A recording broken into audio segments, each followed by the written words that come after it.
Last year వచ్చిన most disturbing film ఏంటో తెలుసా? అసలు ఇది 2024లో most disturbing film of the year అంటే ఎవరైనా నమ్ముతారా?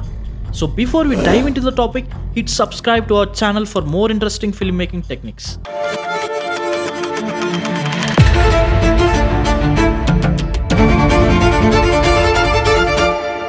The Substance. This is the most disturbing film I have ever seen. A movie that's not just a story, but a visual and a technical masterpiece. ఈ cinema చూసాక I was like, అలా ఎలా చేశారు భయ్యా? ఆ కాన్సెప్ట్ చాలా వైల్డ్గా ఉంది and execution అయితే ఇంకా చెప్పక్కర్లేదు. ఫస్ట్, ద సినిమాటోగ్రఫీ చాలా స్ట్రైకింగ్ అండ్ అన్సెట్లింగ్గా ఉంటుంది. Mostly dim lighting, bold red and blue colour ప్యాలెట్స్ని యూస్ చేసి డైరెక్టర్ ఒక సపరేట్ మోడ్ని క్రియేట్ చేశారు. ఈ టైప్ ఆఫ్ కలర్ ప్యాలెట్ని యూస్ చేయడం వల్ల enhanced storytelling, evoke emotions or hard hitting story conveying a message అన్న ఫీల్ అయితే వస్తుంది. And then film's mood, themes and psychological impact ఈ మూవీకి హైలైట్గా నిలుస్తాయి. ఇందులో red colour represents passion, danger, transformation and bodily horror, and the blue creates a stark contrast representing the coldness and the loss of humanity.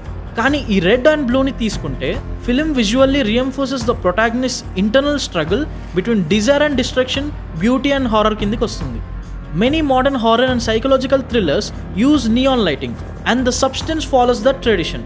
The high contrast neon look makes the film feel so real. అందుకే ఆ మూవీలో క్యారెక్టర్కి dreams అనేవి అన్సెట్లింగ్గా and unnatural transformations జరుగుతున్నట్టు కనిపిస్తుంది.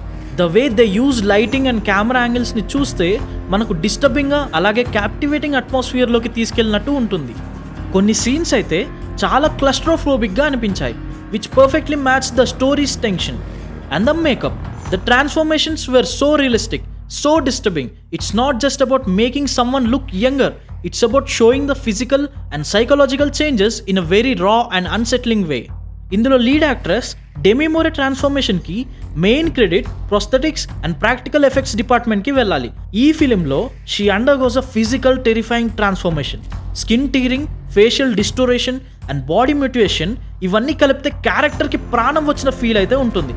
ఈ credit మొత్తం మన మాస్టర్ఫుల్ మేకప్ అండ్ ప్రాస్థెటిక్స్ టీమ్స్కి ఇచ్చేయచ్చు. అందుకే ఈ లెవెల్ ఆఫ్ డీటెయిల్ ఉండడం వల్లనే ఈ సినిమా చూసిన ఆడియన్స్ని డిస్టర్బ్ చేయడంలో సక్సెస్ అయింది. అండ్ ఇందులో special effects and visual effects అయితే next level. The way they blended practical effects with CGI was seamless. ఆ విజువల్స్ చూస్తే అసలు నమ్మబుద్ధి అవ్వదు.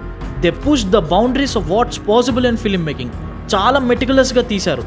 మీరు ఇంకా ఈ మూవీని చూడలేదంటే వెంటనే వెళ్ళి చూసేయండి. ఇలాంటి మరెన్నో ఫిల్మ్ మేకింగ్ సీక్రెట్స్ కోసం ఫాలో 25th క్రాఫ్ట్.